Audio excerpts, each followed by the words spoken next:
is not going to be easy taking down Shadow Mewtwo. So if you want to look at a raid guide, look no further. I'm Alex Scum aka Cheeklay, and welcome to Pokemon Go Ahead.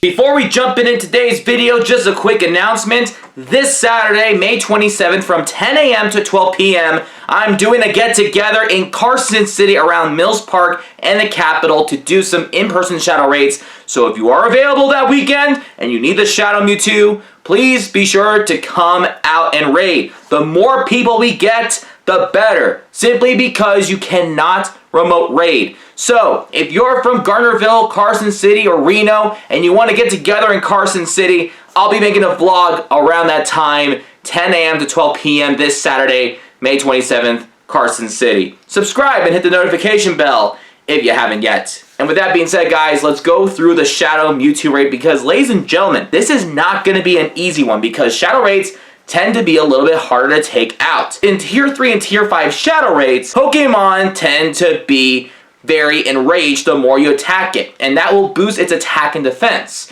So, the more purified gems you get, the easier it is. So how do you get a purified gem in Pokemon Go? Well, first of all, I would go after every single Tier 1 Shadow raid, simply because you can go up to at least 3 to 5 Shadow Shards every time you defeat a Shadow Pokemon raid.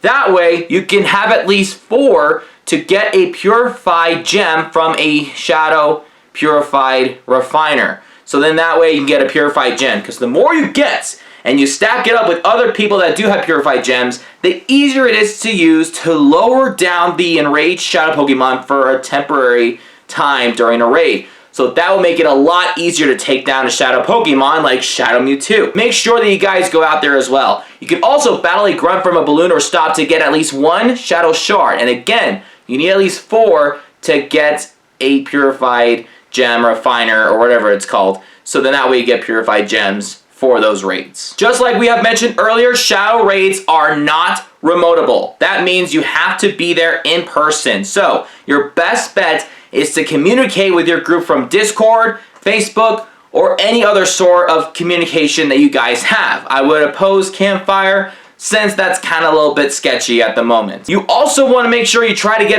together with a group of around 6 to 10 people, no less than 5, because if you have 5 or less, despite how powerful you are going to risk losing some raid passes. It is guaranteed. So 6 plus if you're super strong, 10 plus if you have a group of, no offense to some, lower level trainers with not the best teams. You need as many people as possible, especially with a Mega and a bunch of purified gems for this raid guide. It is crucially important. Now, of course, we know that it has move sets like Shadow Ball and Side Strike and stuff, but we're not going to go through the specific move pools as it is the Shadow form itself that's going to be difficult to take out.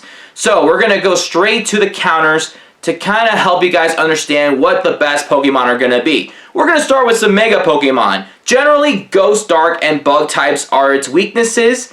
So Mega Gengar would be the #1 Mega Ghost type. And that would be pretty useful if it has Shadow Ball and all that stuff. So the next one is Mega Houndoom and Mega Gyarados. Those two are really good Dark type attackers with Bite and Crunch respectfully. And finally, I would personally recommend Mega Scizor since it is both Bug and Steel, and it can also boost up some Bug type. But also, there's not that many Bug type encounters that are as strong unless you have like Pheromosa.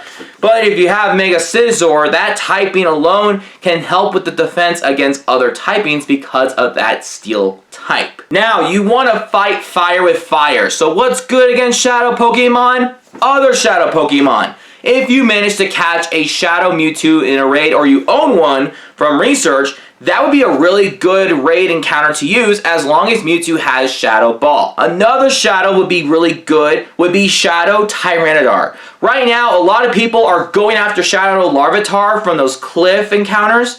So because you guys have a good chance of getting a Shadow Larvitar, if you get a good one, you can evolve it into Shadow Tyranitar and give it Bite and Crunch. I got plenty of Shadow Larvitar, so I'm going to pick one that is the strongest and use that as a counter, because Shadows are good against pretty much almost everything. Now, when it comes to just regular Pokemon, we do have Hydreigon, the #1 non-Mega Dark type with Bite and Brutal Swing. Another one would be Giratina's origin form with Shadow Claw and Shadow Force. We have Darkrai, a mythical Dark type that can use Snarl, or an option of both Dark Pulse, which is a Dark type move, or Shadow Ball, which is a Ghost type move. It's best to probably have it have Dark Pulse because of its typing stab attack. You also have Chandelure with Hex, or the option of Shadow Ball or Poltergeist. Poltergeist is a little bit stronger, but I feel like Shadow Ball is a little bit quicker, so whichever move it has is up to you. We also have Goldango. If you manage to get enough Poke Coins, or, golden coins from those Gimme Ghoul and Golden Lures, you'll be able to evolve one into Goldango, which is a Steel Ghost type with Hex and Shadow Ball. And finally, we have both Hoopa and Hoopa Unbound, a Ghost Psychic type / Ghost or Psychic Dark. Those two are very confusing. But anyway, Astonish and Shadow Ball for either one would be great. You could even use a non-Mega Gengar with the same moveset we talked about with Mega Gengar. That would also be beneficial, which is Lick and Shadow Ball. So now you guys kind of have an understanding of what Pokemon would be good counters against the Shadow Mewtwo. And again, communicate. Plan to get together with a group. Once again, I will be in Carson City this Saturday from 10 a.m. to 12 p.m. to get together with an in-person group to try to take out Shadow Mewtwo raids, and if you're lucky, shiny Shadow Mewtwo. Because I have something else going on during that weekend and I'm unable to participate in person. But if you guys are out and you are looking for a group and you want to join Carson City, that would be fantastic. We're going to meet around Mills Park and the Capitol where there's a lot of raids. So hope to see you there. We will see you guys next time for another episode of Pokemon Go Ahead. Peace out.